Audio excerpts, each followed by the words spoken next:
Good morning, Facebook. This is your facilitator for the day, Jacqueline Hope Davis.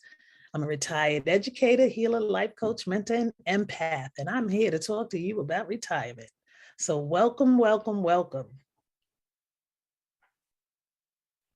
Ooh, what's going on out there?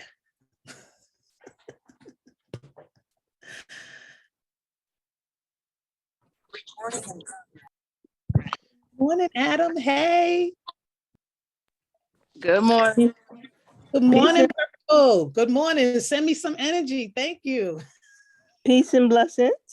Peace and blessings, Ambimbola. Oh, I'm glad you're here. Thank you. Somebody in my position. Good morning, Jacqueline. How you doing this morning? I'm doing great this morning, Adam. How are you? Every day is a good day when you wake up.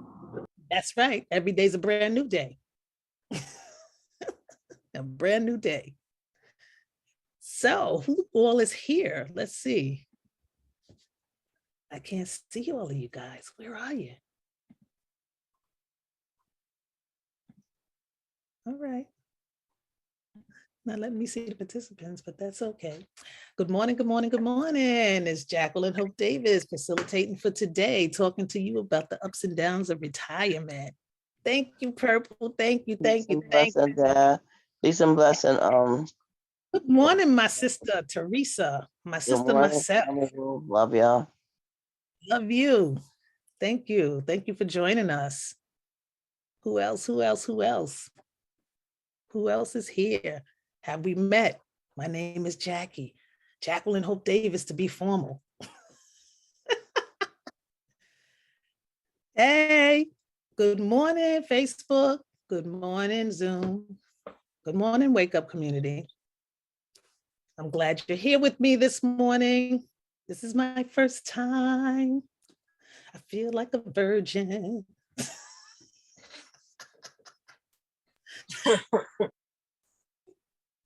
Good morning. I see so many already. All right. Yes, Purple, doing this. Oh, you could thank Shawnee for that. Shawnee was relentless. She was unreasonable in her request because I found it unreasonable. Yep. And I'm here. Nerves going and everything. Hey. I'm feeling space right now. I'm feeling some space. I always feel the need to fill in the spaces, and that's part of my conundrum in retirement, filling in the spaces. Okay. Who's going to be singing Madonna? What? Like, oh. That was me. You said you feel like a virgin. I thought, like a virgin. We're not going to do that. It's too early in the morning. Right, presenting for the very first time. Good morning. Good morning, Jackie. We got you, girl. Good morning, Jackie. Yeah, you did. Y'all got me good. I want to just have some fun with y'all today. I really do. So, oh my goodness, there's my slide. Good morning. Blessings to you, Marilyn Perez. Good morning, Denise West, my girl. So here we go. Oh, don't you say about time, Denise. Don't you dare. About time you up here. Why y'all stressing me like that? Don't do that. All right. Here we go, everybody.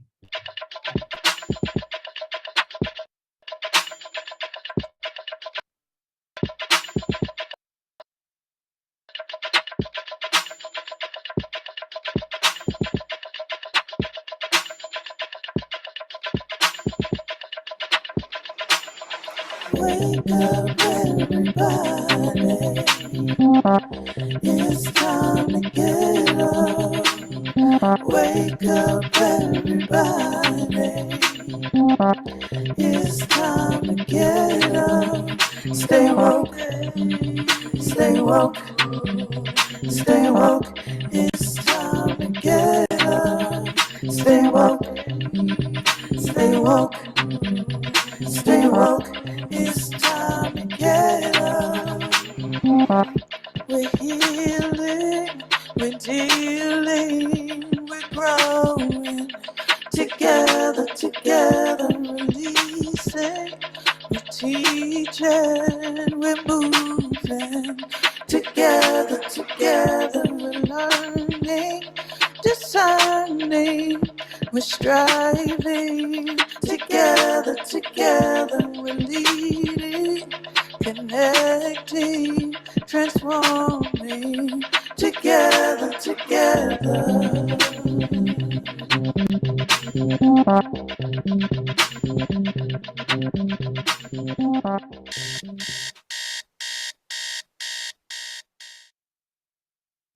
Good morning, good morning, good morning to the Wake Up community here on Zoom. Good morning to the Wake Up community on Facebook.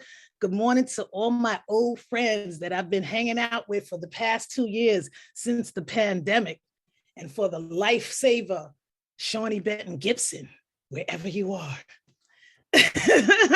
Oh, Joy, good morning, good morning, good morning. So, my name is Jacqueline Hope Davis. I am a retired educator, healer, life coach, mentor, and empath. I feel you, I feel you, I feel you, I feel you. I am also a mother, a grandmother of 4, I want to say. Well, we got a blended grandparent situation going on. So I say 5. I think there's 5 of them out there. My expertise is in everything education. And education is not just limited to the classroom. Life itself is an education institution. Like I said before, I'm a mother of 5 in a blended family, and I also have 5 grandchildren. I'm an aunt, I'm a daughter, I'm a sister, I'm a cousin, and I'm a friend. And for 31 years, my life was dictated by my career, my position as a wife, and mother. I didn't have time to stop and reflect, and life was happening, and it was happening fast. Once my children left the nest and started their adult lives apart and separate from mine, I found myself in this transitional space, and I began working towards my PhD, and I still had my career. So I was settled into the routine of work, then, home and work again, and then home. And occasionally I took a break for vacation during my summer breaks as a teacher. So towards the end of my career in the public school system, I started to become really anxious about my life. I was experiencing burnout at the job. I hit this glass ceiling in my district because of my way of being, which is uncompromising when it comes to our children. Especially when I'm passionate about something, I'm not compromising. I became very agitated about the public school system, and my nerves were on edge. And I was blessed to have had enough time to put in for my retirement.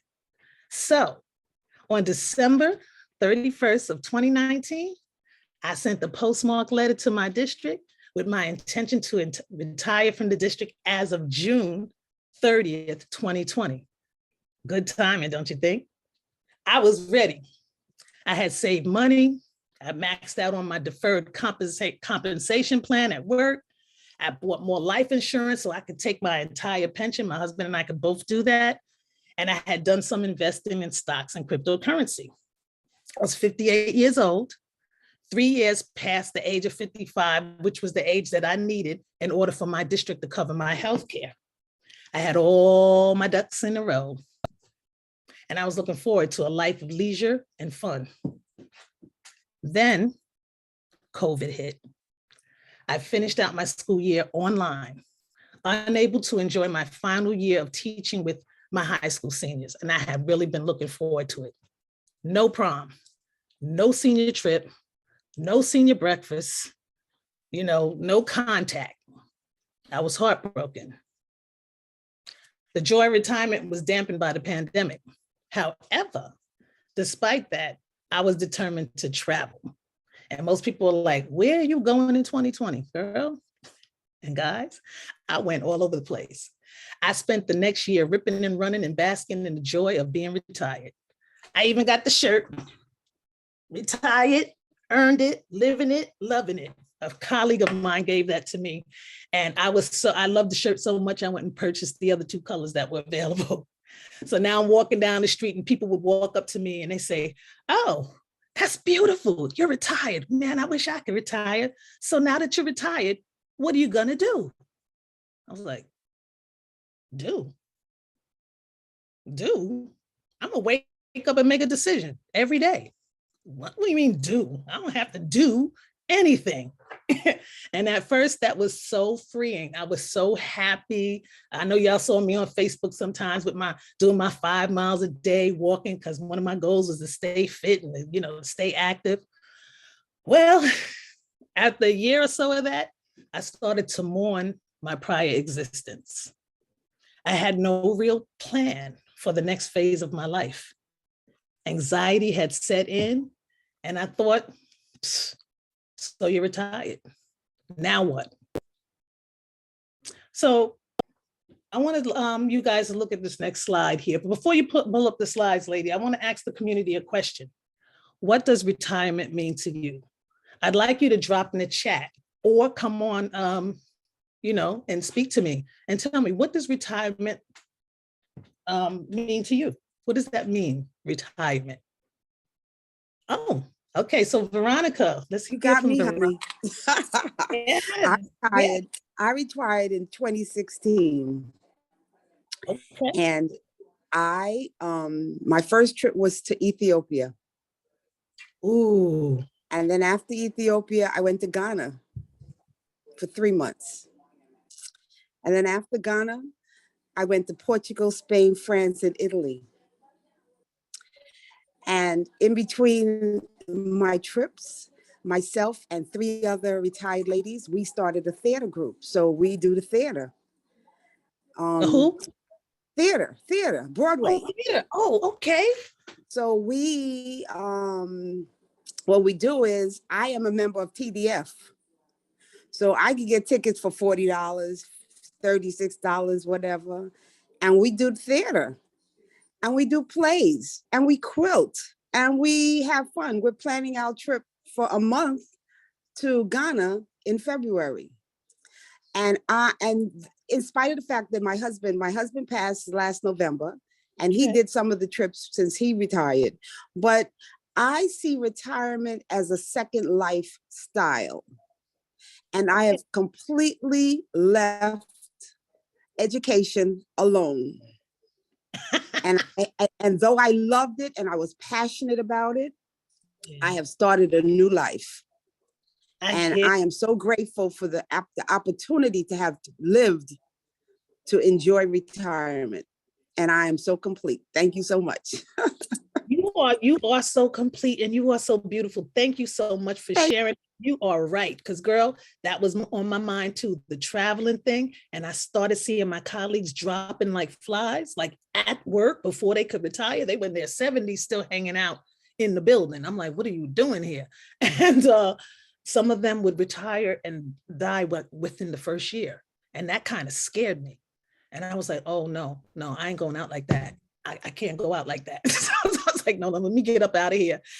This job is not going to suck me dry and kill me. That's not happening. But I am so happy to hear that you got to do all this traveling, and you're busy with your group and you're doing work. And I need to know your group, because I'm ready to join. I'm ready to jump into everything. And you're right. It's like a second wind. Thank you. Ashe. Oh, Abimbola. Yes, sister. Yes, peace and blessings. Peace and blessings. So what does retirement mean? When I retired, I told everyone I was freed from the plantation. I didn't have to ask anyone for permission to do this, that, the other. I could do what I wanted to do. So now with me, I had 2 retirements. I retired in 2022 from the city of New York. And then I relocated down to Georgia. And 2020, listen to me, 2022, listen to me. 2002, I retired. Girl, I was getting ready to say 2022. Listen to me. I'm like, It's early in the morning. Okay, that's all right. Okay. I retired from the city of New York and relocated to Georgia and started working. And what my intention was to have retire on 3 legs, meaning to have 2 pensions and Social Security. So I retired and came down to Georgia and I worked. And then in 2010, I was emancipated from the plantation. I mean, I was laid off. And I said, God has something else for me to do. Now, meanwhile, I've been collecting my pension since 2002 from the city. So God has been good. And so fast forward now, when I moved to Georgia, I was in Georgia, I said, what do I want to do that I hadn't done before? So I joined a senior citizen center. I learned how to swim. I took jewelry making classes. And I met a whole new group of friends. And it's been very rewarding. I learned how to swim when I was 66. And I'm still swimming just about every day. And so retirement is just wonderful, wonderful. I could do what I want to do. I could wake up in the morning, eeny, meeny, miny, mo. But basically, it's about self-care. I could take care of myself. I travel, I jump in my car.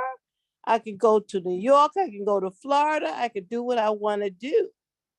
And at the same time, I took a leap of faith, and I'll be complete in a minute.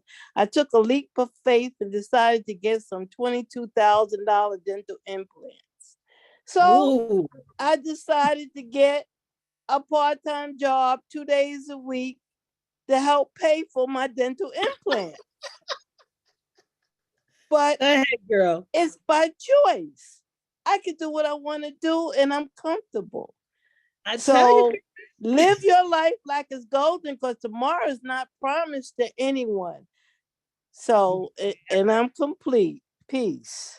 Yes, you are. And congratulations on learning how to swim at the age of 66. That is a beautiful thing. I'm learning that there's a lot of things that I can get into now that I just didn't seem to have the time for before, because I was too concerned about what the kids was doing and the job and this and that.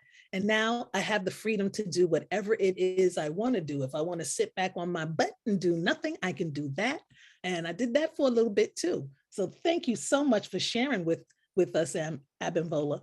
So what are some of the comments we have in the chat? All right, so we have a few comments here. So to the question, what does retirement mean to you?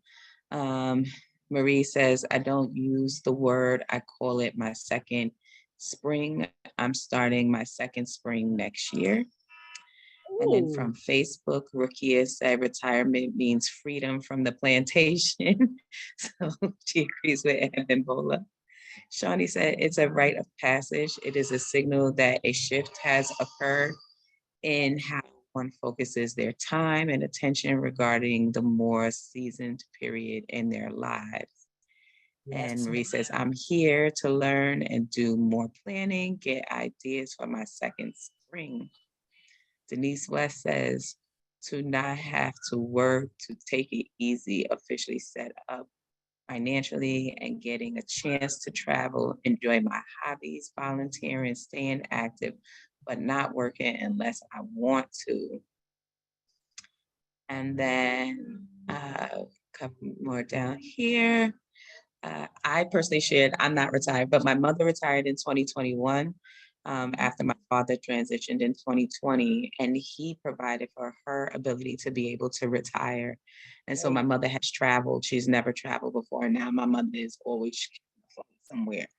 And now in her retirement, both her and my mother, her and her mother, my grandmother, are both retiring to South Carolina in November, and to live out their golden years together. So that's what's happening here. And support to Abimbola for inspiring people to learn new things in their seasoned life. She gives me aspiration. She gives other people aspiration for learning how to do things, because we're never too young, never too old to learn something new. And one more, Purple says retirement means all of my parents are enjoying their hard work and not stressed about work. Yes. Yes, definitely not stressed about work. Thank you, my daughter. Thank you, my bonus daughter. Don't you ever call me a step again. I'm going to tell you that right now. I'm your bonus mother. And love you, love you, love you. Let's look at the first slide. Let's talk about the word retirement. What does retirement mean to you? So the definition, who wants to read what the definition says about what retirement is?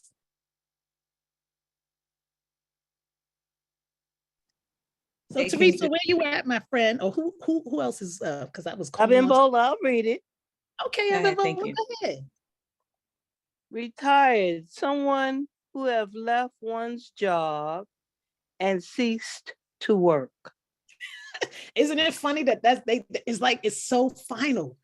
One has left one's job and ceased to work. Now, how many of you on here are retired and have ceased to work? I wish I could see your hands. Okay. Probably not many of you. There's no such thing. But what I found out about retirement, and I love the freedom, and that's something that came up in some of the comments, the second wind or the second career, the self-care that you can focus on at that time. What I found is that whenever we fail to plan, we plan to fail, because there were some things that I did not plan on in retirement. And I've had the fortunate opportunity to talk to people who are going through some serious health challenges right now. Their husbands are going through serious health challenges. And they started talking about long-term care and things like that. So I was like, wait a minute. Oh, there's more that I need to do. This is not the end. This ain't it. And then I also was sitting in the house and I was saying, okay, I'm traveling. I'm having a good time. I don't have to do anything. But then when I wasn't traveling or wasn't involved in something, I was sitting in the house just feeling like, I feel like I'm deteriorating. Like my body is not responding, especially after going through menopause. My body was not responding the way I was used to it responding. And I got scared. I was like, oh my God, I don't want to just, what do I do now? Sit here and wait to die? That's not my life. That cannot be my life. Thank you, Aaliyah. This ain't it. This ain't it. I ain't going out like that. Like I told you before, I can't. I'm one of those people like I'm gonna go down hard. I told my brother-in-law, and he was like, now you can sit back and relax. I said, nah, Rob, I can't sit back and relax. What I'm gonna do is I'm gonna rip and run and act crazy until the lights go out. So I said, when it gets to the end, I'm gonna do a Thelma and Louise off the cliff in a Maserati. I'm gonna put my money in the Maserati and I'm gonna go drive off the damn cliff. And y'all I'm just gonna wave. Don't worry, don't feel bad for me because I'm gonna be happy. Don't be concerned. All right, can we get the next slide?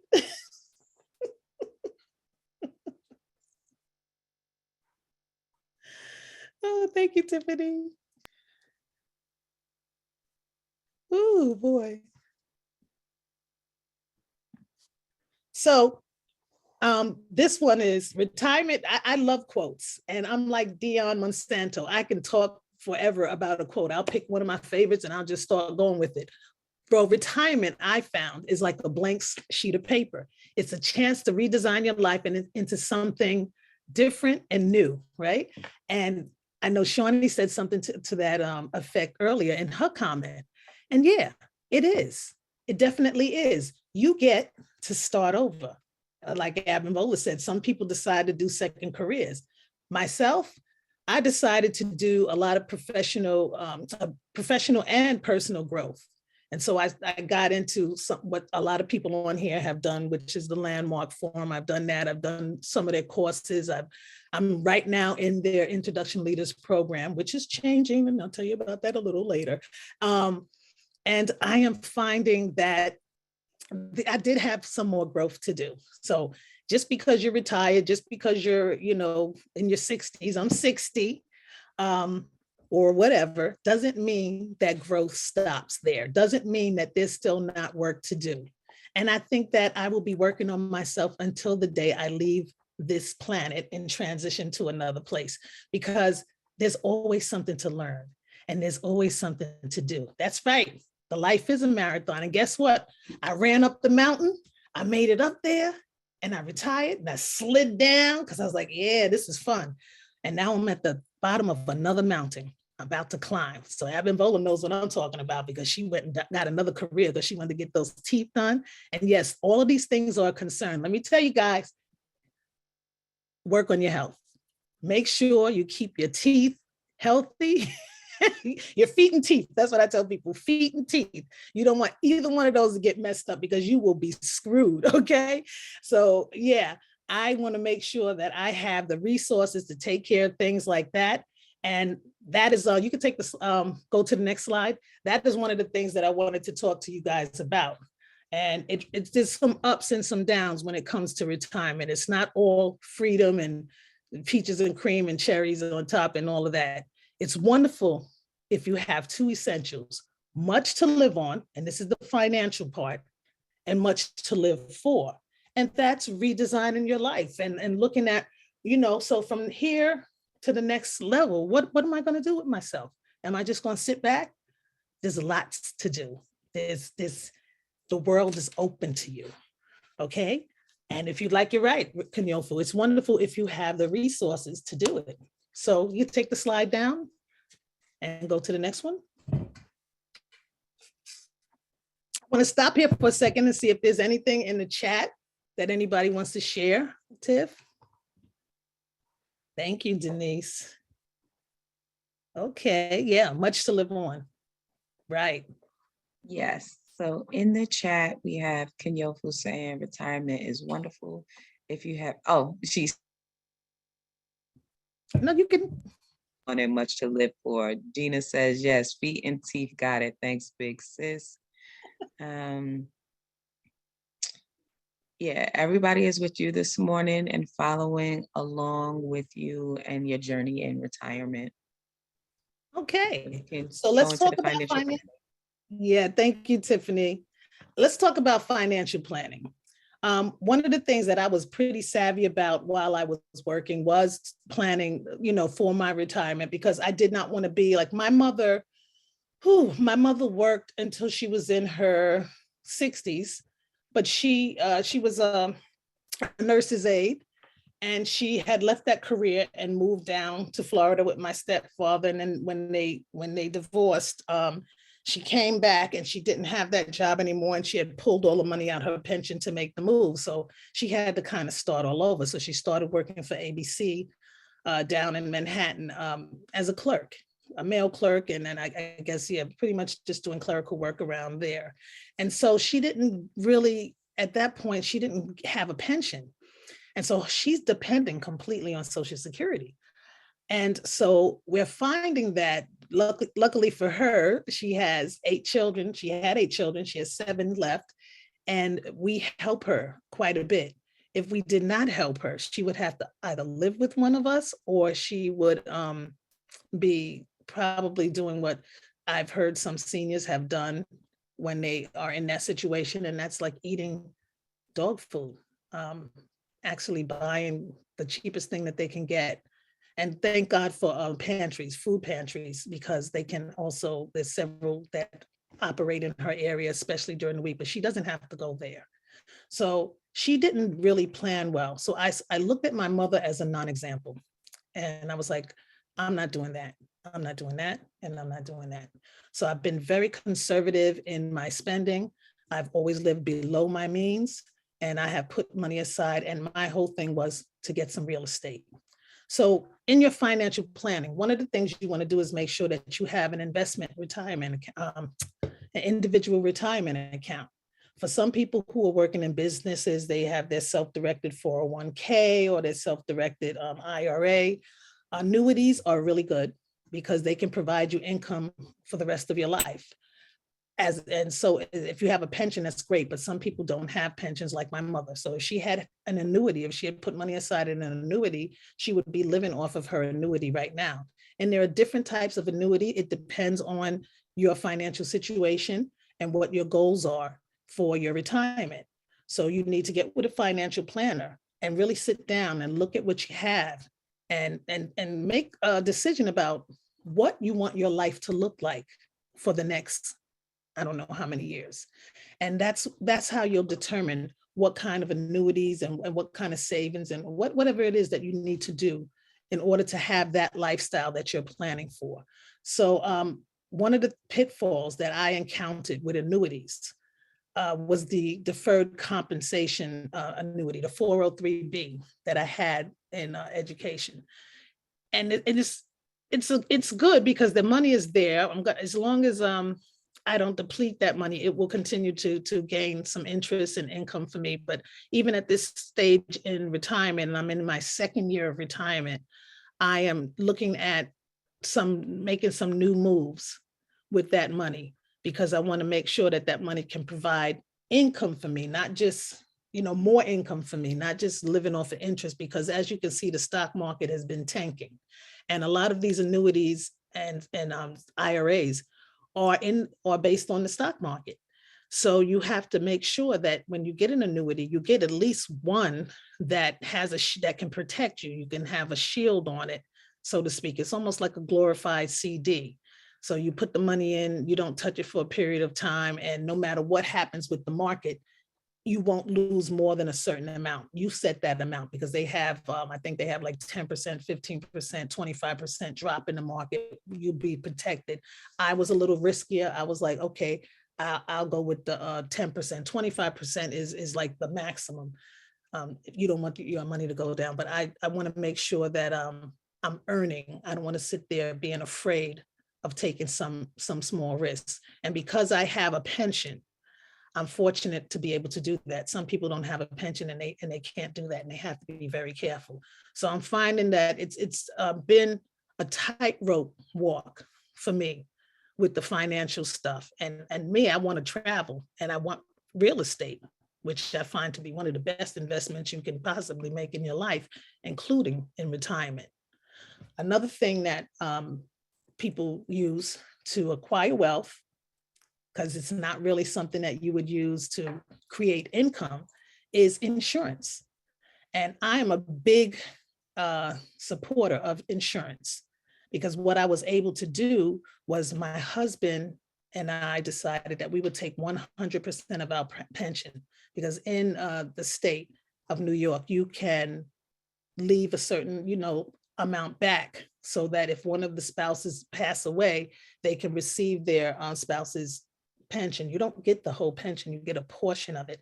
So they keep back like 20%. So you are living on less than, you're living with 20% less of what your pension is. You already are living with 50%, almost 50, or it could be 40%, 40 to 50% less salary or income than when you were working.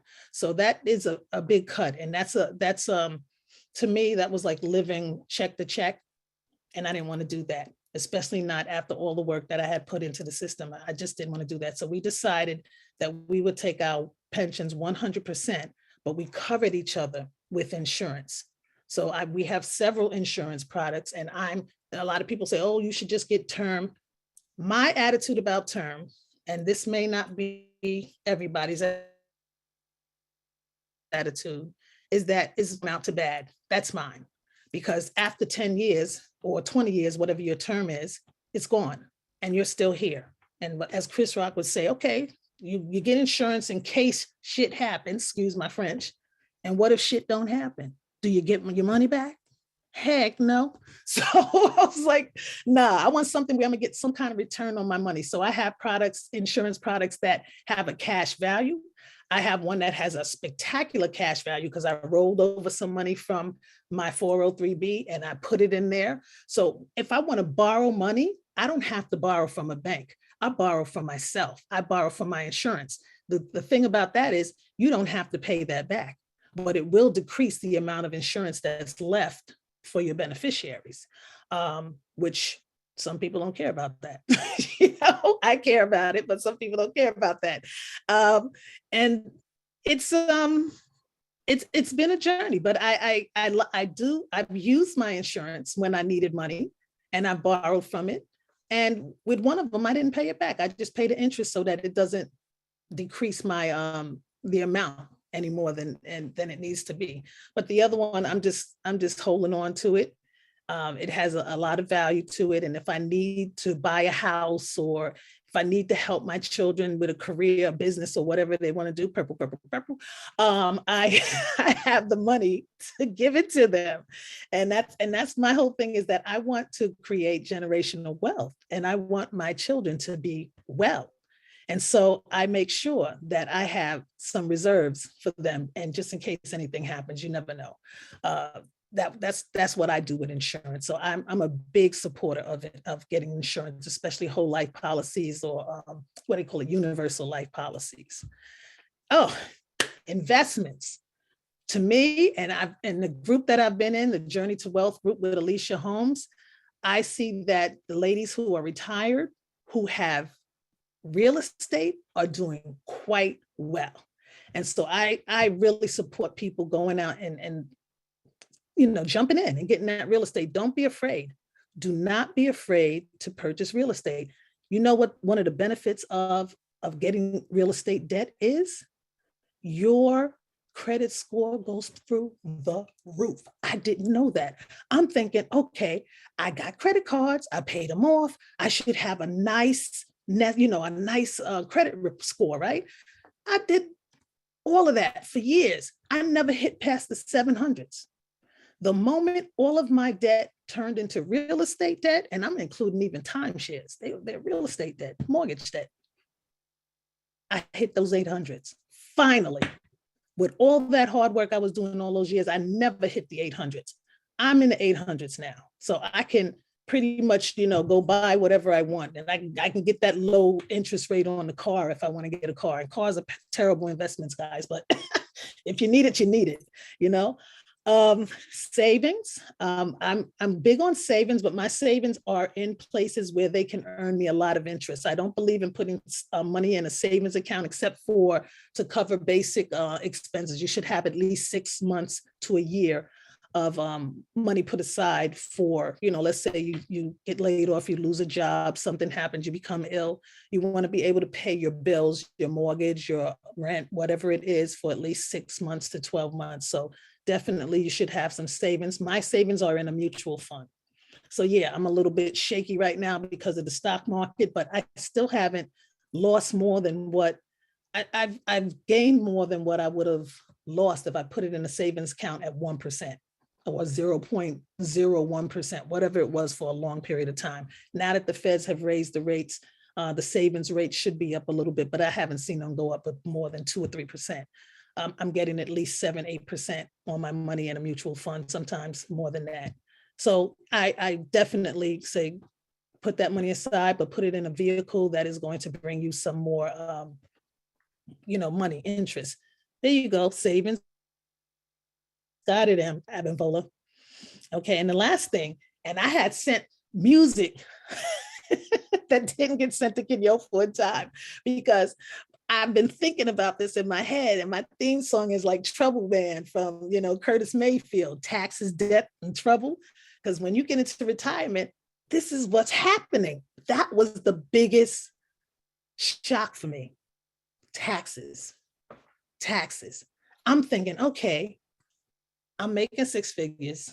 I'm paying all this tax. But when I go into retirement, I'll only be making 5 figures. So my taxes are going to be low. Yay, we're going to do this. We're not going to have to worry about that. And, you know, I still have to pay the property tax on my house and stuff like that, but I could put that on my tax form and reduce my taxable, you know, debt.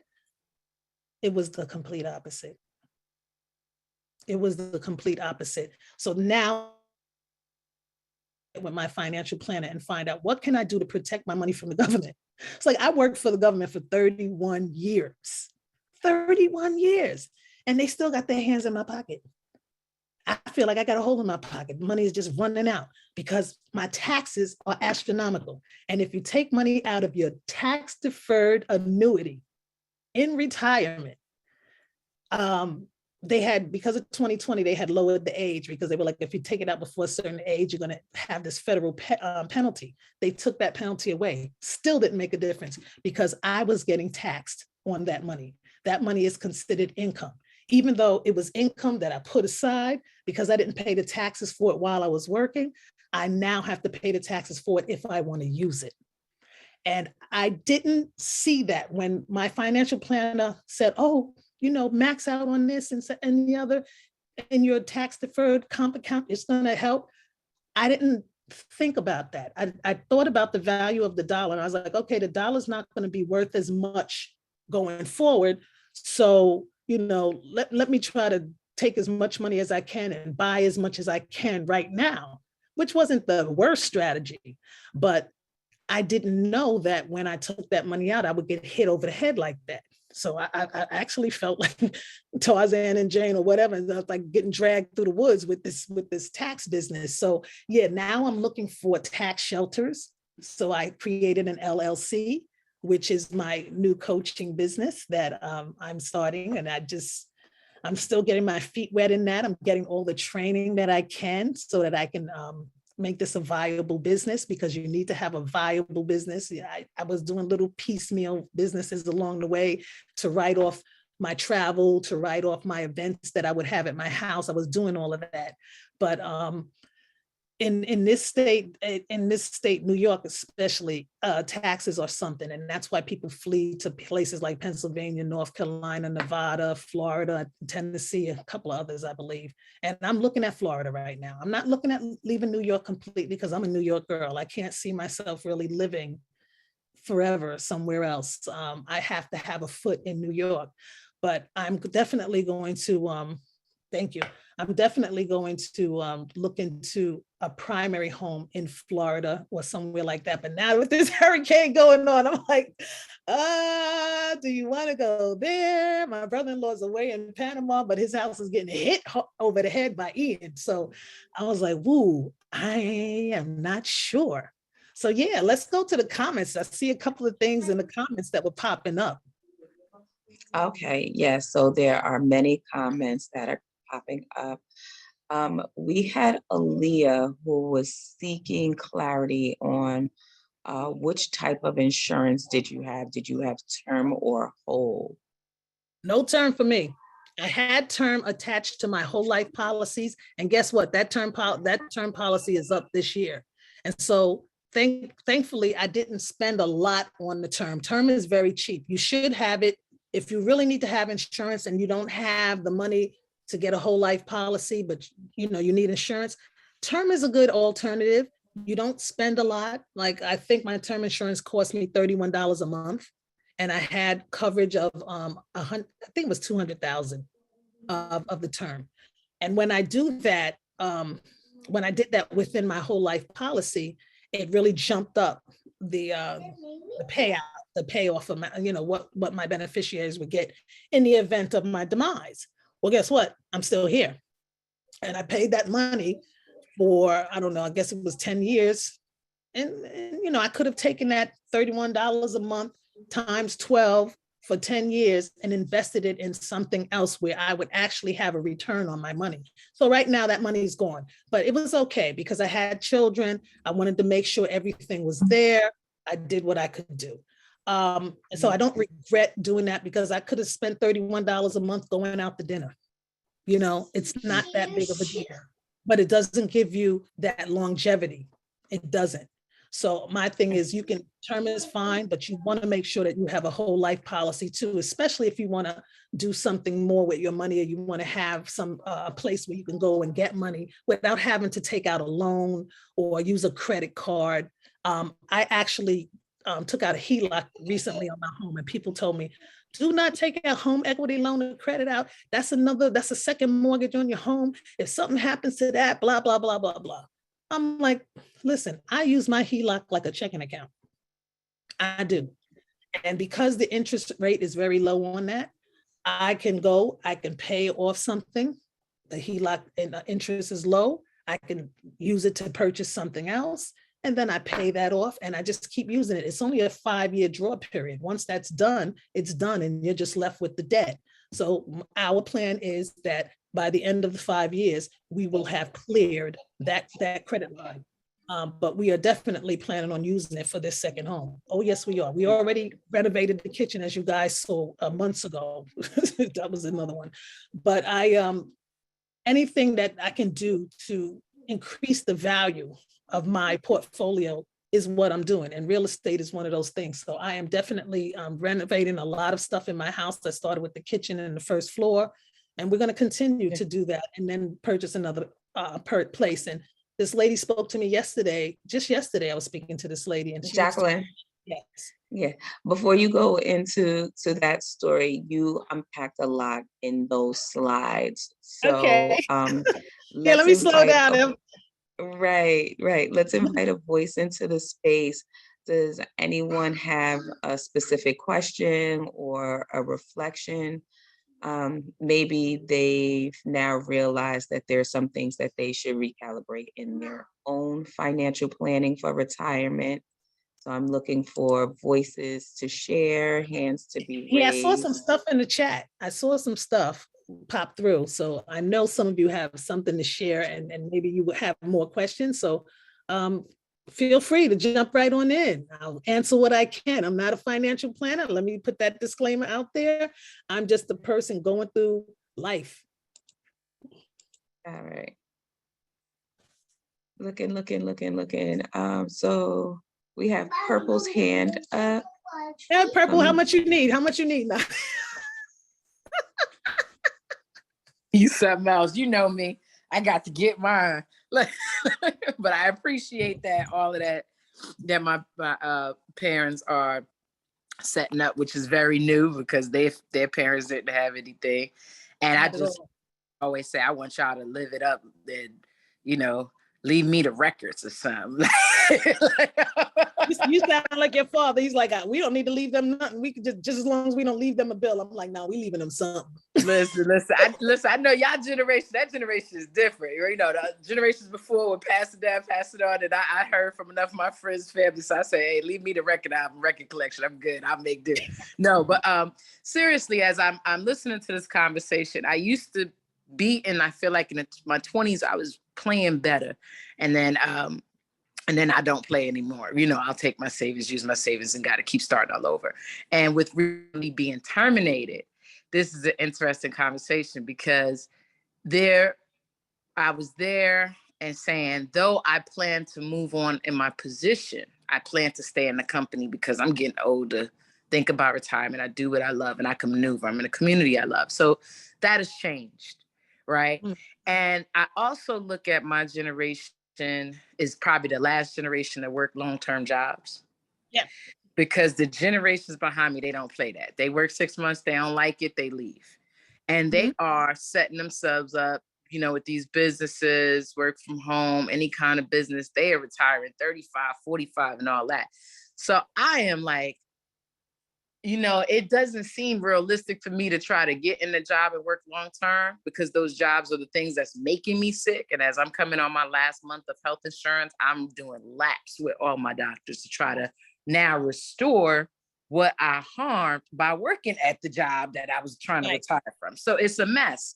And I am looking at real estate realistically, and obviously some independent businesses. But as you talk all of these terms, my head is spinning saying like, one, I don't understand. Two, that doesn't seem how the young people are doing it, but they are doing something. They are.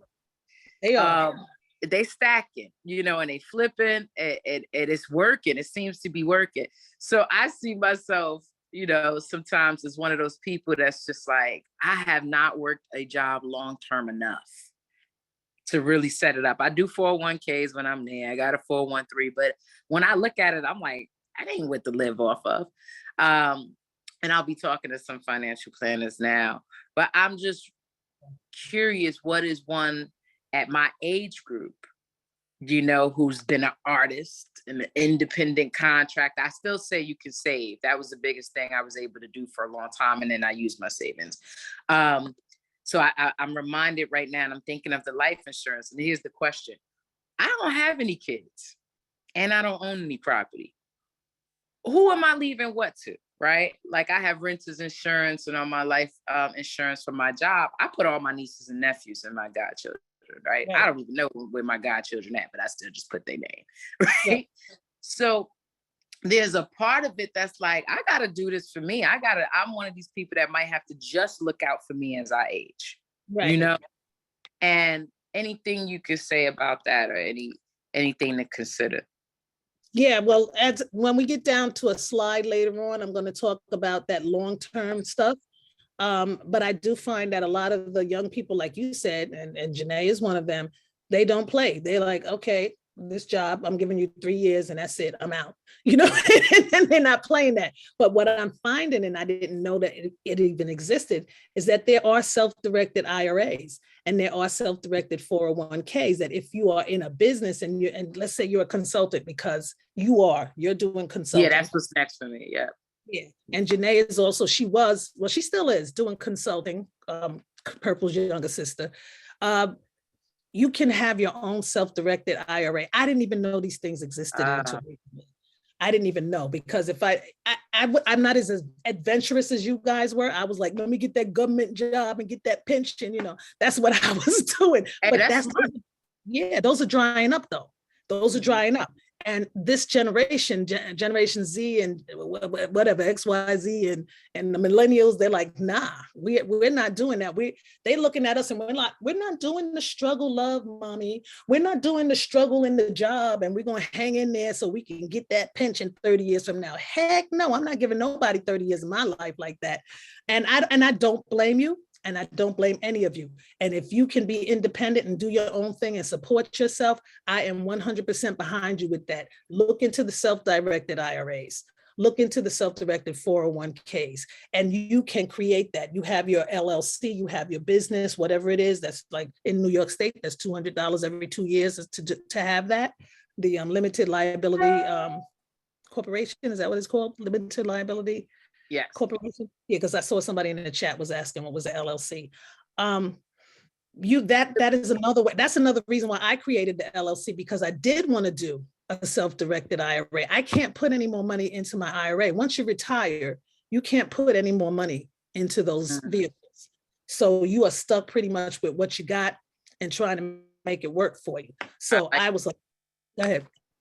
I was going to say, I'm also looking at insurance, and I was like, yeah, I forgot that now that I'm not at that job, I don't have life insurance. So I got to purchase some life insurance. And the term seems affordable for me, you know, but I'm like, well, I literally, when you said it, I said, well, how long of a term would I'm only 43. Like, it's like, I'm going to be here to 105. I'm planning to live to 105, or I'm just going to ride it out sooner than later. But I'm being that passenger seat with you when you go off the cliff. Right. Well, the insurance, term insurance is good for you. It's good for you, especially in your position, to have that so you can make sure you're covered, right, for a period of time. I like using insurance to acquire wealth. And this is what folks, and I like to go with folks. Well, I appreciate it. I know we could talk offline. Go ahead and get some other folks, but thank you for that. No, but seriously, I'm glad you brought that up, because I'm sure there's other people thinking the same way that you're thinking and like wondering what the heck about that. And I'm like, yeah, there are, I use the insurance mostly for that. I'm concerned about leaving something to you guys, but at the same time, I want the freedom of being able to borrow from myself. I can borrow from myself with my annuities. I can borrow from myself with my insurance. And if I really need a lump sum of money to jump into another venture or something like that, I have it. I can do it. I don't have to depend on a bank. That's my reason for sticking with my insurance and my annuities. But my insurance for the most part. But term insurance, especially for young people who are just, going through life and not looking to leave money to other people or anything like that. But you want to make sure that you're covered in the case that something happens so that you don't become a burden to someone else. I get that. And there are many term policies out there where you pay little to nothing. And I'm even thinking about doing that. What's that thing that they put on TV and Jimmy Walker's like, now? I'm like, I want to get me some of that kind of stuff too, because I know Medicaid, and Medicare is around the corner. And we'll talk about that a little bit later, but that is not something I'm looking forward to. So I was like, maybe I'll go back to work when it's time for me to get the Medicare, because I ain't with it. But it's I just didn't know what was like this. Colonial Penn, there you go. I just like, yeah, I just didn't know. I was like, I didn't know all of this was this. I thought that it was going to be just peace and grease, we're going to just slide into retirement. We just going to have a good time. We don't have to worry about nothing. And I'm like, but now I got to worry about the government sticking their hand in my pocket. So I put the money in the insurance to keep the government from taking it. So that's just me. Thank you. I'll tell you, I'm gonna tell you what I've really been thinking about is I probably won't retire in this country. As I travel around the world, I think, my dollar got more power somewhere else, It does. And so it's like I could stretch it and have a little bit and do a lot, or just a different kind of environment. Me, I'm always like Ghana. I think Ghana is it for me. And I do know a good amount of elders who have retired and live off their pension and Social Security in Ghana or places like that. So sometime that might be it for me. Yeah, but you know what? With that too, you have to make sure you maintain your United States citizenship, because if you don't, you won't get the Social Security and the pension. They'll keep that. Right. Oh yeah, I'm like you, a New York girl. I know where I'm from. I know what rights I have, here. And so, take care. Thank you. You're welcome. And you're doing great. Thank you. I'm retired. Hey. So Purple brought up something that I think segues into your next slide about, she's on her last month of insurance. So she's taking the tour through all of her doctors. So you have that coming up in the next slide about the health insurance. And you have so let's take Veronica. Which direction? Yeah, let's take Veronica and then we'll do that. Thank you, Tiff. All right. Yes. Veronica. Something that I've always told young people is that they need to have multiple sources of income. Yes. And that, an elder told me, she says, you need to have 7 sources of income. She told me this a long, long time ago. And it's so, so very true that once we start relying on that one income and it disappears, that's when we start to think about, well, how am I going to survive? Well, if you had 7 sources, you had 6 others to support you. And they could be little things. As for me, my quilting, my vending, I even substitute teach. When my friends call me, they say, I need you. That's $200 a day. And so we need to think, our young people need to start thinking outside of the box. Oh, there's no box for them. There's no box for them. You have to think outside the box. The box is gone. Yeah, the box is gone. So, 7 sources. If you could make 4 sources, try to think about 4 sources of income so that when one disappears, you have 3 others to prop you up. And that's how we have to start thinking. And our young people have to start thinking that way as well. Thank you. And this discussion is really, really thought-provoking. Thank you. Yeah, thank you for that. Thank you for that, because I was speaking to a lady just yesterday, and I've been very concerned about not having those multiple sources of income. So I'm like, I'm dependent on this pension. And when I saw what they did with the Teamsters pension, I was like, oh my goodness, they can actually take money away from you in your pension. Like once you've already worked for that, you're not grandfathered in, things could happen and they could reduce your pension. I was like, that's crazy. How is that possible? And then I had, like Social Security come, may not, you don't know what's going to happen with Social Security. So yeah, that you say 7, this lady yesterday to me told me 9. She was like, you have 9 sources of income. So if this one goes and that one goes, you still got 7 more over here. And I that's something that we really do need to start teaching our children and our young people, that this is what it is. You need to have many avenues to travel by, to go through. So thank you so much, Veronica. That is so true. So Tiff, we are ready for the slide. All right. So we just want to acknowledge that it is approaching the 8 o'clock hour, and we do realize everybody will not be able to stay on and stay present for the rest of the conversation. We have dropped Jacqueline's information in the chat so you can stay in touch with her. All right, here we go. Absolutely, guys. Thank you so much for coming, and for all of you who have to go on about your business, have a wonderful day. Wonderful. And I'm so glad that you joined me here this morning. See you soon. Woo, the big one now, healthcare. Take care of your health now, young people. Take care of your health now. That is not a burden that you want to carry into retirement. You don't want to do that. Okay, a lot of people say, when I say to them, I'm 60, they go, no, you're not. Yes, I am. But I have done the best that I could to make sure that I stayed healthy.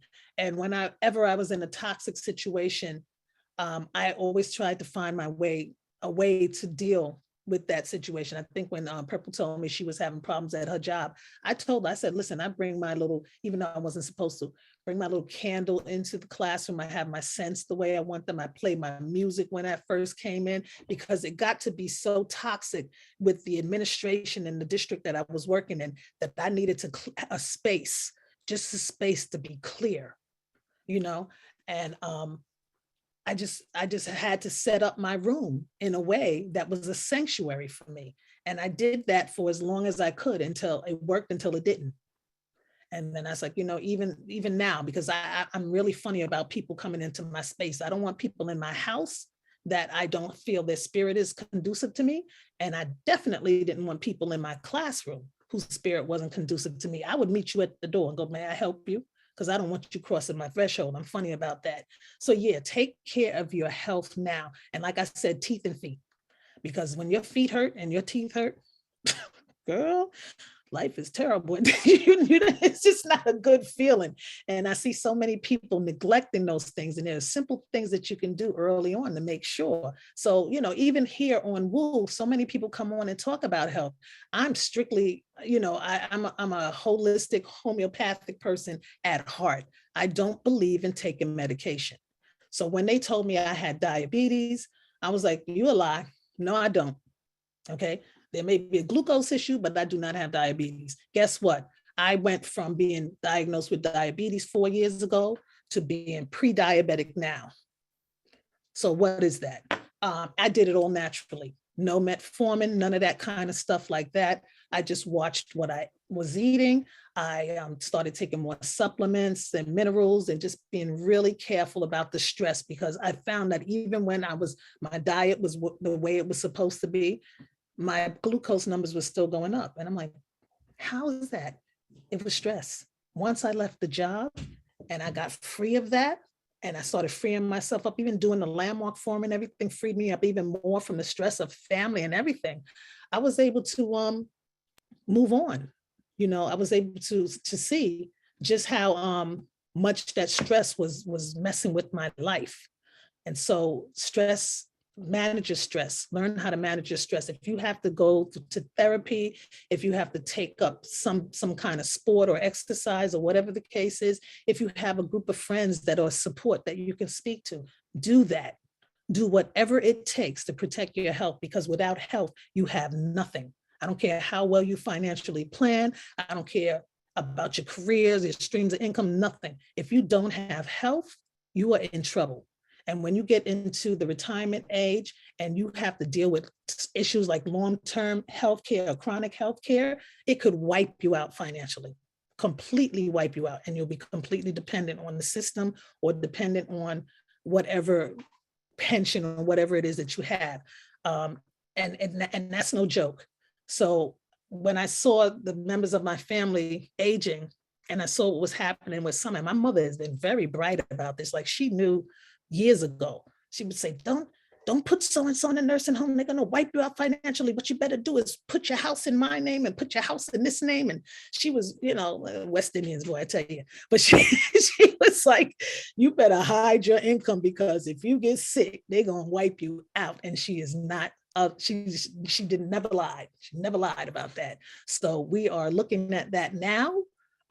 Somebody suggested to me that I get an elder care attorney to protect my income from, Medicare. Like, if you get sick and then they pay a certain amount and then they start going into your funds. So yeah, if you have that issue, and it depends on your income too. So elder care attorneys, I spoke to a woman yesterday who's going through this with her husband, who is now, he has Alzheimer's. And she's looking at moving into a continuing care retirement community, which are very expensive, really expensive. But what she did tell me was that in those communities, she doesn't have to worry about gas, electric, any of that. Everything is included and rolled in. So she's on the waiting list. She said, you need to do this when you're still healthy. So if you're thinking that you might not be able to take care of yourself when you get older, or your children won't have the capacity to keep you, and you might have to wind up in a nursing home at some point, you might want to consider these continuing care retirement communities. And there's one in Pennsylvania that she was talking about, but they have a 2 to 7 year waiting list. So if you're at the precipice of having this issue and you want to get into a retirement community, you might not get in, because 2 to 7 year wait list. So she told me, she said, don't wait until you're 67. She said, get that done before that, so that you can have that set up. So what she's doing is she's my age, I believe. No, she's a little bit older than me, but she has a few years before she turns 67. And she is now on the waiting list. You pay a fee to get on the waiting list to be into this continuing care retirement community. This woman owns a home in Pennsylvania. She said it's 4,000 square feet. It's too much for her to handle. And because her husband's memory is really gone now, she has to provide memory care for him, which is a step up than just doing assisted living. So in this continuing care retirement community, he will be in a studio apartment with a lot of support. That's the memory care. She will be in assisted living. And she said the worst case scenario is skilled nursing. So the fees are also based on the level of care that you will need. I know my sister is in a retirement community, and they have a lot of resources right on the property for her, so that she doesn't have to go far. I personally did not want to go into a retirement community. I'm hoping my children will let me stay in my own home and provide care that way. That's what we're doing with my mother. She lives in my old apartment, and she didn't have the income. So all the sisters and brothers are chipping in to get her to have round the clock assistance. So she qualifies because she was low income most of her life, and she has Medicaid and Medicare, so she can get somebody to come into her house. But because she's still ambulatory, she can still move around, they will not give her 24-hour care.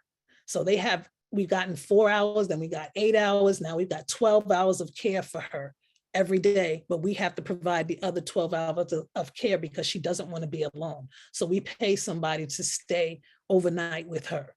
And dividing it between 6 children, and the 7th of my brother, he goes on the weekends, it's been manageable. We've been able to manage that. So this is serious right here. And this is something that I'm really concerned about. That's why I said the Thelma Louise thing. I'm like, I'm not trying to go out like that. I ain't sitting up in no house and y'all put diapers on me. I'm sorry, Key, I'm not doing that. Out of here. But I'm going to try to stay as healthy as I can for as long as I can, so I could live to be 100, like some of my aunts on my father's side, who were really good up until they were 100. When they went in the nursing home, it was quick. They were there for a couple of months, and then that was it for them. I don't want to be lingering in somebody's nursing home for 5-6 years of the end of my life. I just don't want to do that. So I'm doing everything I need to do right now to take care of my health. And I'll take some, comments from the chat, or if anybody has anything that they want to add to that, or they have more knowledge about that. I'm still in the process of researching that. Hey, Teresa. Hey, girl. Hey, I'm loving this conversation. I was half asleep, I'll be honest, but what I do want to say is that there are a lot of services out here. I'm a disability advocate, and there's a lot of services that people can get. It's just that they don't know. Even like when you have money, there's a program called you can buy into Medicaid. So sometimes, like say if you're still working or whatever, you can buy into Medicaid and still get some assistance to pay some of the things. It's just that when you go to Social Security offices, they don't know about it. So you got to call Medicaid and find out who can assist you with those things like that. So like Are you saying that while you're working, you can yeah, pay into like Medicare? like you Or what about like if you're retired? some people can still. I don't have to find out about. I can find out for you about it, but there are so many services that seniors are available to get, and a lot of people don't know it because they just assume because they have money, whatever, that is not available. But that's not true. It's so much like discounts y'all can get, for your homes and weatherize and all kind of things, and a lot of Okay, so them. that sounds like a woo session, and Excuse that's a me, session I would be ready with pen and paper. excuse me. I would be ready. You see how she tried to she tried to set me up, y'all. She was trying to set me up for a while. Teresa's But supposed to be on here with me. She's supposed to no, be on here no, with I don't me. no, I'm not. I am gonna do it, but that's a good idea. I could get the information and do a advocacy for seniors and disabled youth. But it's a lot of service out here because like with my dad was able to get a lot of things because I called. And I just told him, I said he needs it, he's a widow, whatever. And I just called and a lot of times like your legislators, they know what's available too. Like, you have to ask them. It's like they have a program, and depends on some of the stuff go by your income. It's not always it's not everything is a low income. People just assume that. Like if like I tell you a Tesseract, people assume that because you have to be on Medicaid. No, Tesseract for anyone who has any kind of disability, whether it's mental or physical, you can get a Tesseract. And you only pay $2.75 there and $2.75 back. So it's not even about being on Medicaid or welfare. People just assume that, but that's not what it is. It's just so much services. Just like even like with the senior housing, there are a lot of senior houses that are out here, and some of them do go by your income, and some of them don't. Some it depends on like how far you are, like where you at financially. But there is ways that you can put your money like in trust, different places where they can't Yes. touch your money. So a lot of people Yes. don't know that you can put your money in under a trust and put your money in a trust, and they can't touch your money. So it's so much stuff that we can do to keep the government from taking money because very, very rich people, they do this. They put their stuff in trust. They put their stuff under their business name. So this way, Yes. no one can touch your stuff, and it's legal. There's not nothing that's illegal because I'm not trying to go to jail. So they do all this stuff that's illegal. It's just that we don't know because we have not been taught that. But some of the areas that I've been living, some of the people that I've been not living with them, but working with and being, exposed to, they've been teaching me a lot of things. So there's a lot of stuff out here for us to get, y'all. It's just that we just don't know because we ain't been told. But what I will do is I'll get my information and then get on the thing and just talk about stuff that people can do so they can, get help and get the stuff that that's available because it's a lot of stuff. And Jack, you're doing a great job. Let me tell you, she didn't think she was. You're doing an awesome job. You got us like talking and all excited. So you're doing a great job. Even with traveling, it's like at a certain age you can get travel discount. It's like if you 67, people don't use those things, supermarket, whatever, you get all those services at a discount. And it's like even like with AARP is one of the greatest things that people could sign up for, and they do not sign and they do not use it. And you have access to a lot of stuff, and they help you. You can call the ARR people, and they will help you and advise you if you need help. So it's so much stuff out here. So I will consider because disability advocate is my thing. So I will consider doing something about advocacy for seniors and disabled people, and come on and just let y'all know. Okay. So, Thank you so much, Teresa. And you gave me so much information in that spiel right there. And that's why I put in the one of the bullets was elder care attorney to protect income, because I know a lot of people who do have assets that want to protect them. And I have been advised to put some of my stuff in a trust, which is what we're working on right now. But this lady was telling me yesterday, she went to an elder care attorney, paid a whole lot of money for this person, and the person really couldn't help her. So she was like, just be very careful about what it is that you need before you go and you give all this money to these people who can't really help you. But what the information that you have, Teresa, will help people to determine if they need that attorney. And also the Department of Aging, you can call the Department of Aging, and they will help. You don't have to go through all these crooks, because some of them people just crooks. They just try to take people money. And the other thing too. Everybody's trying to get paid, girl. Everybody's trying to get paid. They want another stream of income. Some of them are being crooks. It's not just everybody's not just trying to get paid, but some people are actually being crooks. But the Department of Aging also helps. I know people do need to pay, and I because you should get paid for the gift that you are to whatever job or whatever you're in. But some people are trying to rip you off. But the Department of Aging also helps a lot of people, so they have access to a lot of stuff. So what I will do is I could find out, like if you live in other states, 211 is another good place. You look a little bit like Sophia. Yeah. And there's another site, and I'm a quiet through. There's another site you can do called findhelp.org. I'll put it in the chat. And they like, you could just put whatever you want, and then they will, it will come up, and you put your error code in, and it comes. Thank you for bringing that up, Teresa, because when I had to deal with my mother and her situation, I went through AARP.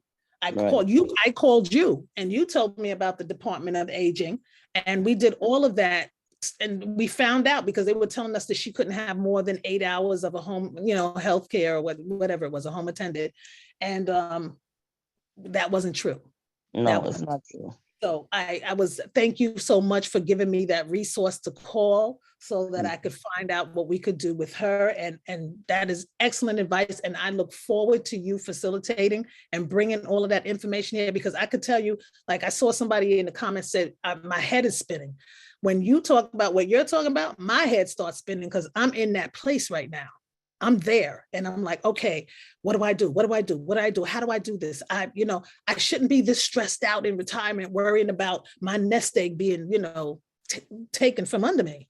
And I appreciate that you said what you said, because I have friends who've had parents who had their own businesses, and they were not able to get the help, or they didn't know where to go to get the help for their aging parents. And now that I'm at the point where I will be the aging parent, I want to set myself up so that my kids don't have to run around like I had to do with my mother to find out what they can do to help me. I don't want to be a burden. I don't want them to be worried. I don't want to worry.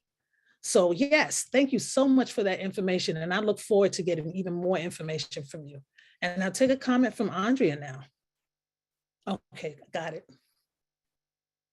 Yes, great morning, everyone. Morning.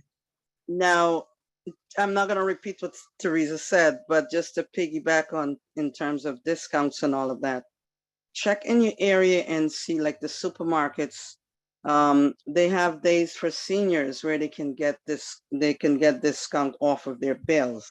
Some people get as much as 10%, sometimes 12%. It just depends on the neighborhood. So those are little things you can look into, because every little bit helps. Yes, it does. Yes, it does. That's another way of protecting income and getting another stream, because you're actually saving some money. And I did help a couple of seniors in this area where I live find out about those discounts. There were better discounts at the Stop and Shop, so they needed transportation. I'm like, that's a gap. That's an area of need that in this area where I live, because there's no public transportation for the seniors. So I had told my son, if he planned on moving up here, that he might want to get his license to drive a bigger van or whatever and transport people back and forth to the supermarket, because there's money in that the government will pay for that transportation. So yeah, thank you so much for that. There's a lot out there that I'm not aware of, and that a lot of you on here are aware of. And I'm so grateful to you for being here today and to share that with us. And you know, in the future, let's continue sharing. So Teresa, yeah. Yes, and the other thing about that too is that if he locates the Department of Aging, they actually might even have grants that could assist him to get a van to do whatever. That anyone who wants to do that, because that's a great service to offer seniors, because you don't have a lot of people that help in seniors. And so when how the government looks like, when you apply for different funding for different things, if you applying for an area where there's a neglect, you most likely will get, approved for monies and stuff to assist you, with your business, if that's the business anyone wants to do. So that's a great idea, because a lot of places don't have transportation. That's one of the reasons why I wanted to go to Georgia, but I'm like, part of me I want to go, but part of me I'm nervous because the transportation down there is not as well as it's in New York. And I guess so I'm spoiled from being in New York, but eventually. That's what a lot of people say about New York, but I appreciate you. Teresa's my partner, y'all. She ain't tell y'all yet, but in this LLC, she is joining me, and she has her own LLC, and we're going to be working together, talking to people about life and what's happening and how they can navigate through this life and through these transitional periods, especially if you have some issues and with this some kind of disability, or if you are retiring and you're struggling in that area. And Teresa is excellent at finding grants. And so I'm leaning on her. I'm leaning, Teresa, on you to help me. Go, Teresa, you go, girl. Exactly. And there is much needed transportation in New York for our elders. That is so much needed area. So you go. Yeah. And I sometimes I wish I was like back in the Bronx, because I see these elderly people sometimes when I drive down there and they're struggling with their little cart. And I just feel like I want to go out and protect them and help them go back and forth, that my heart goes out to them. And I do walk up to people and I'll go, "You need help, miss?" And they'll accept the help from me. Because I can't see that. I think about my own mother, and I just can't see that. And there's a lot of elders out there that don't have any children or don't have any children who are helping them or in the area and support them. And I don't even want to get emotional about it, but yeah. Thank you. Next slide.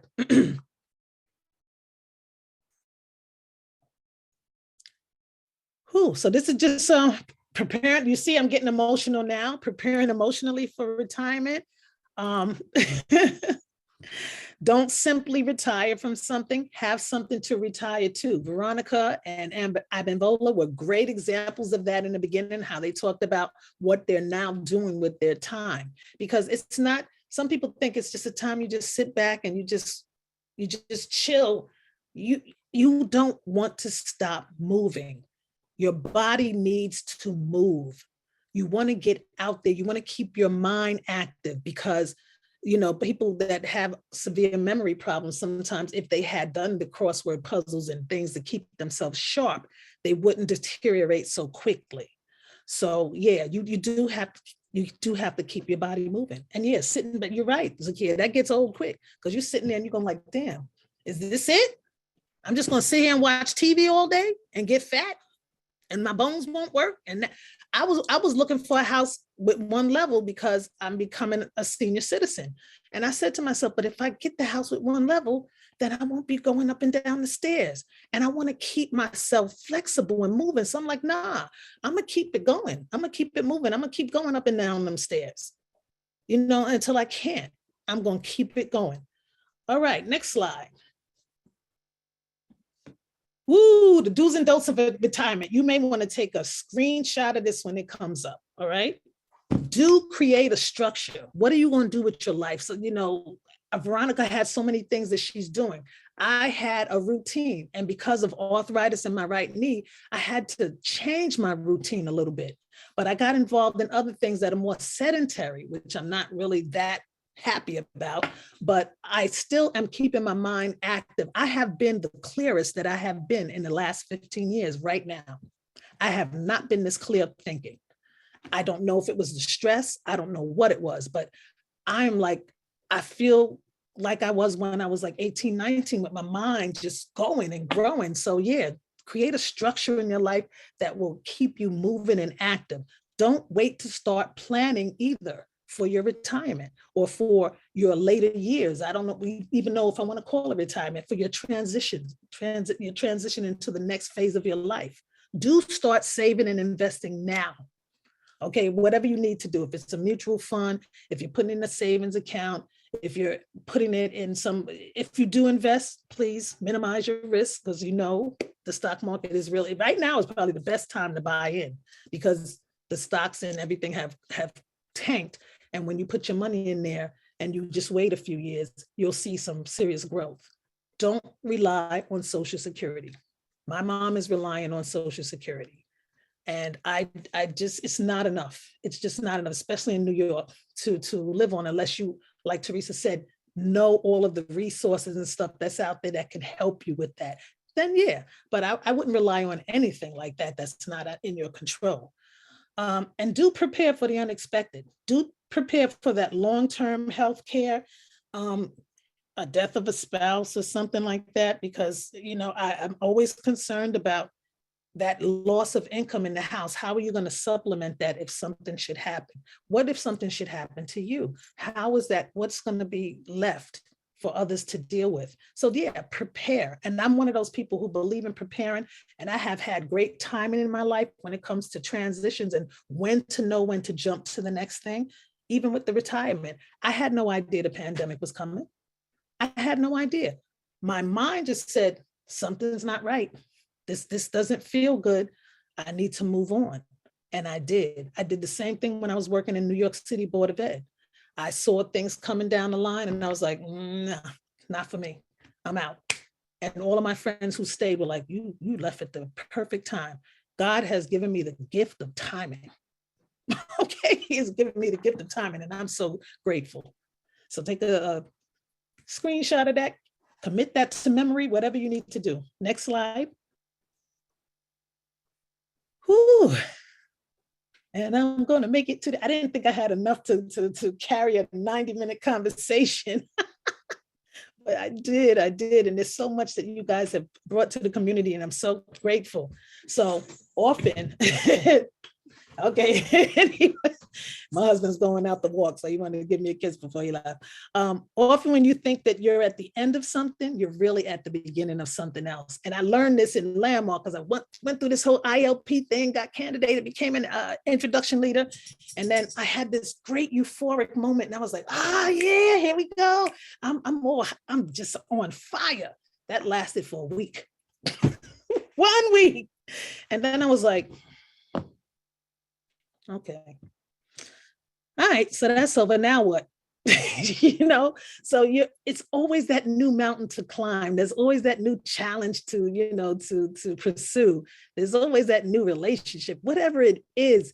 I'm finding a whole new group of friends. I have my friends that I've had for years, but I'm finding new people in my life. I'm meeting new people. I'm taking on new projects that I never would. And yeah, I'm still working on that PhD and I'm still doing the struggle love with my PhD because that's my life work based on my past life.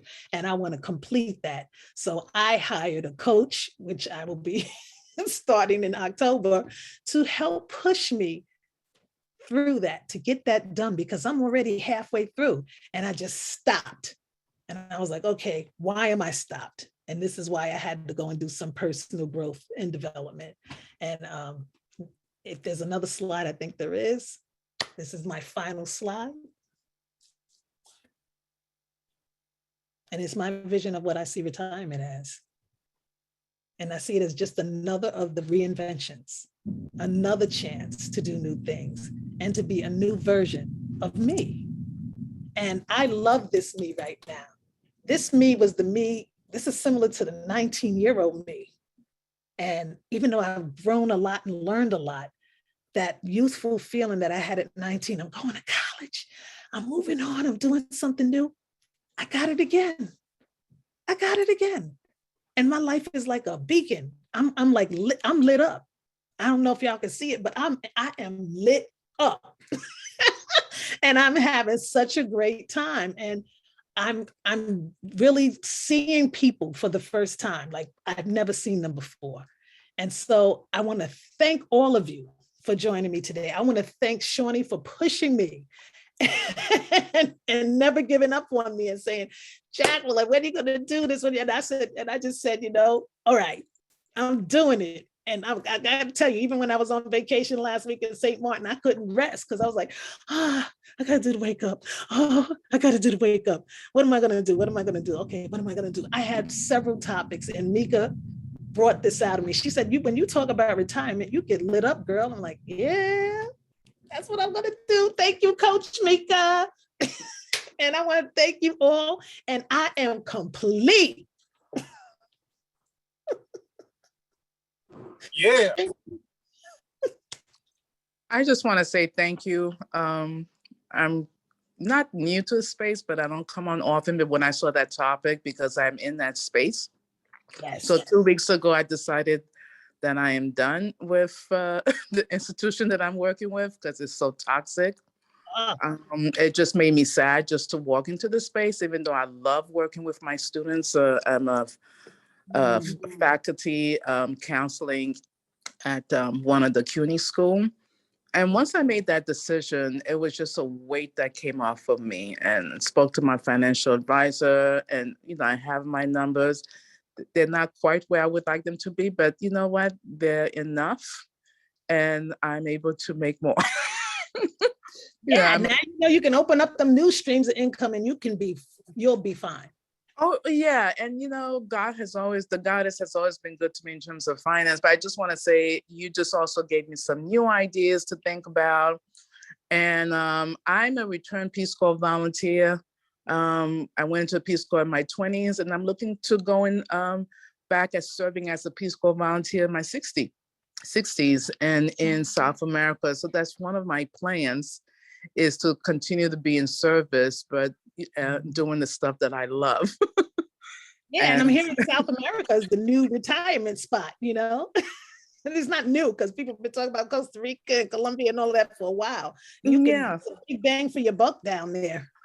But I'm gonna be in service. So that's my life, and doing that as an elder is gonna give me so much joy, and then I'm gonna figure things out. But thank you so much for your exuberance, and I just felt it from the screen. But we're sisters in the JTW community, so. Yes. And I got to get myself back together with that, because I know that they're starting something today, but I don't need to do that boot camp again. I'm just going to jump back in. But thank you so much for attending and coming and bringing that, because that volunteer service is also, it's not always about money. It's about being of service, and that keeps you young. That keeps you young. So that sounds great. I think I'm gonna look into that. That's something I also did when I retired. I signed up for the Peace Corps, and they accepted me, but I haven't gone as yet, but I'm on the list. And you can go pretty much anywhere you want and after 60, you don't have to do 2 years. Say that again. After 60, this police, the Corps, you don't have to do the 2-year stint. You can do a 1-year stint. Oh, okay. I'm 60 right now. That's cool. Right. So Peace Corps has lots of opportunities for seniors. Oh, I didn't know that. I was down for the 2 years, but I've served in several countries for Peace Corps in my youth. So I'm looking forward to doing it again. Yes, because I signed up to go to Grenada, and I think I might follow through with that as well later on. Oh, I'd like to get in contact with you. Yes. Put your information in the chat. let's okay. And you guys save the chat. And this last slide here is my resource. One resource that I use. Chris Fields, his mother is a principal in the school she was a principal in the school that I worked in, and then she retired, and he jumped into working with those teachers and helping them to do their retirement plan. And I went to a million of those retirement workshops. Chris Field is a young Black man. He's doing really well with this. He's not only advising teachers and stuff like that, but he also works for another organization called Fortis Lux. And they are, what did he tell me it was? An architect they're an open architecture financial corporation. So they have all the products that are out there that you can look into and invest in to, build your portfolio and build a diverse portfolio. He's located in Tarrytown, New York. His phone number is there. He's offering a free 30-minute retirement planning meeting. So just look at the link below. I think, I don't know, Tiffany, if you put the link in the chat or if you were able to make the link live. If not, you could just make a screenshot. The link is in the chat. Okay. So if it's a live link, so they should be able to copy and paste it or click the link now and have it open up as a separate window and then schedule once we're finished. And let me, just explain the butterfly, the caterpillar. I really believe that I've been in this cocoon for a very long time. And that just little by little, I was developing. And I'm glad that I didn't get pushed too far so that my wings didn't develop. But now my wings are fully developed and I'm ready to go. And so I hope that this is where you guys are. You go in that cocoon state for a while. It's okay. It's okay. It's comfortable for a while, but then there comes that point where you got to break free. And retirement is one of those catalysts for helping you to break free. That's just one. There's many. And we go through many transitions. And, Shawnee with the Beat a Tree, she talks about those different transitional stages, those different stages of womanhood. And men go through the same thing. You have these transitional stages. There's those ages. I love working with the kids who are transitioning, I should say young adults, from high school into college or career or wherever they're going, because college is not the answer for everybody. There's other ways of sharing your gifts. And so I want to thank you. Jackie, you make retirement sound, take it to a whole nother level. I'm really excited that you came because I really need to get back to pushing and, Oh, what happened? Okay. Oh, so my special offer is, and you guys know, I'm starting my life coaching business. It's called Hope 7 Enterprises. I don't know if I had put that in my, it's probably in my information that was on the Woo community, but it's a 45-minute coaching session, and we can sit down and talk about where you are in your life and start looking at ahead about where you want to go with your life and what you want to do, and just planning. Because like I said before, you need a structure, you need a plan, because even in retirement, you want to have that plan so that you can live your life to the fullest. And I want to thank you so much for joining me today.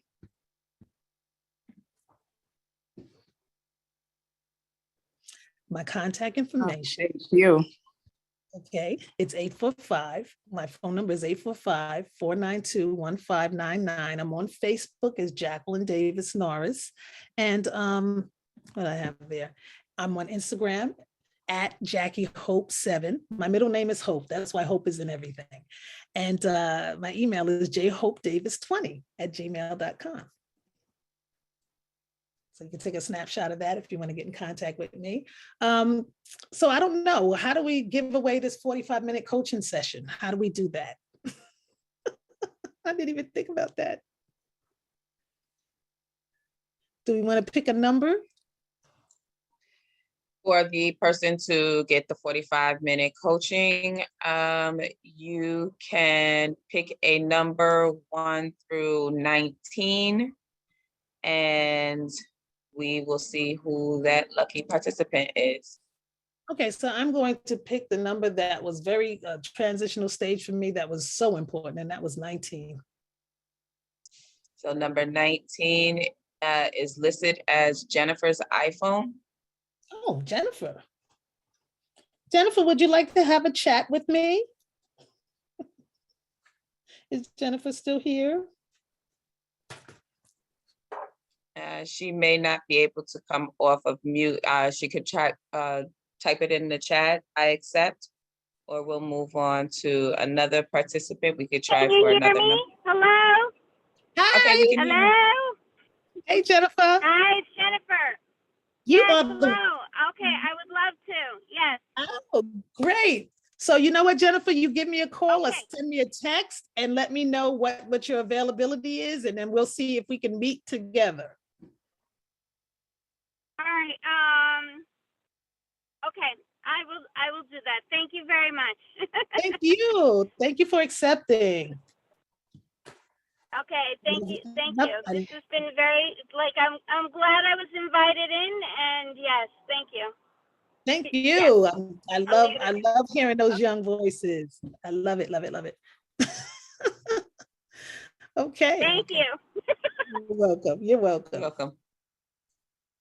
All right, here we go. All right, Jacqueline, you can sip your water. I'll take over the closing slides from here. For love offerings and donations for today's session, please use Zelle QuickPay to soulleadershipdevelopment@gmail.com or Cash App Spirit of a Woman. Today's code is #685JD so that you can share nominal energy with Jackie with what she shared with us today. And then for our monthly love offerings and donations, please remember that you can set those up automatically. You can use the bit.ly links, bit.ly/love 25 or 50, 75 or 100 to select your monthly donation value that you would like to contribute into the WOO program so that we can keep these sessions going. Coming up tomorrow, rather Sunday, we have grandmother, mother, daughter being facilitated by Betty McMillan, Gina Dioff, and Asantu Dioff. So please join us for this powerful session on Sunday, October 2nd. Welcome to the WOO Nation, all new members. If this is your first time joining us, whether it's in Facebook or here in the Zoom space, please drop it in the chat. We want to acknowledge your presence and continue to welcome you to join us each and every day. This is the Wake Up Everybody schedule. We're live on Zoom and Facebook 5 days a week.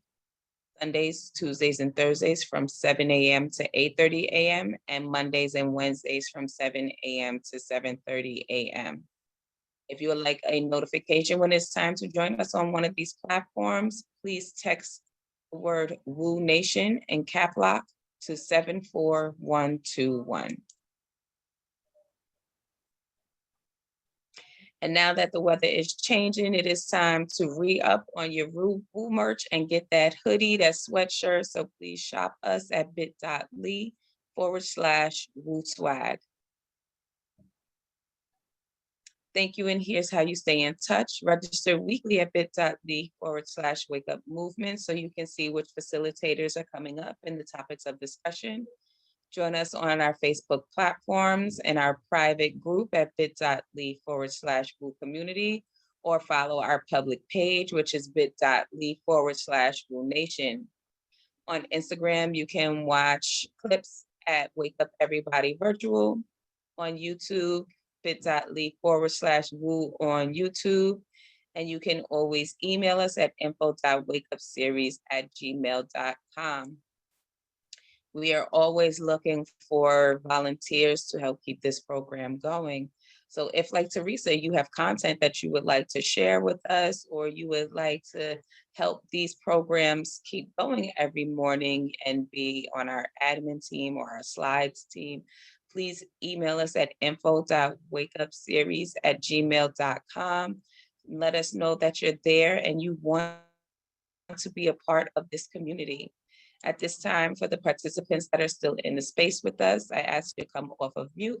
It is time to rain love and abundance verbally on Jacqueline for sharing retirement. What now? Thank you so much, Jacqueline. Thank you, Pleasure. thank you, thank Shout you, out. Jackie. Jackie, that was so Good amazing. job. Blessings to you. Love Your and family. It was abundance. amazing, Jackie. And Thank you, Much, my much, much love. children. to your Oh, family. So good. blessings Yes. to And we you, can. and thank you for I sharing just your want to say have a knowledge. great weekend, Yes. everyone. Much Love Get and your love, food for success everybody. on your It'll be a new little self-care position, Saturday. Thank God. Facebook on WOO. knowing that you're gonna coach Mwah. people into living their best life. And I hope to be one of those clients. That was I will be reaching out. Thank you for all the input. Blessings to you, sister. That'd be good. So Thank much. you so Thank you much. for sharing your knowledge. Great. Bless and Right. report, everybody. Thank Looking good you. this morning too. Love y'all. Thank y'all. Energetic Good and morning. Love y'all. beautiful. Go Yes. on, Jackie, your Everyone bad have a self. great weekend. Peace and blessings. Love Beautiful. y'all. You too, Love Teresa. y'all. I look forward to more. Yes. Who was the sister Yes, that don't spoke make this about on and the done. You Peace know, Corps? you gotta keep coming back just like as a facilitator, just like you do as a Veronica. member. Mwah. Veronica, I spoke about the Peace Thank you. Corps. You have to call Okay. me. If you look at the chat, please email me. I want to be in communication with you, please. Okay. Yes. Save the Mwah. chat. Love you. Love you all. Love Thank you back, you so much. Jackie. Thank you. All Mwah. right. Be in communication with me, Veronica, please. Okay. All right.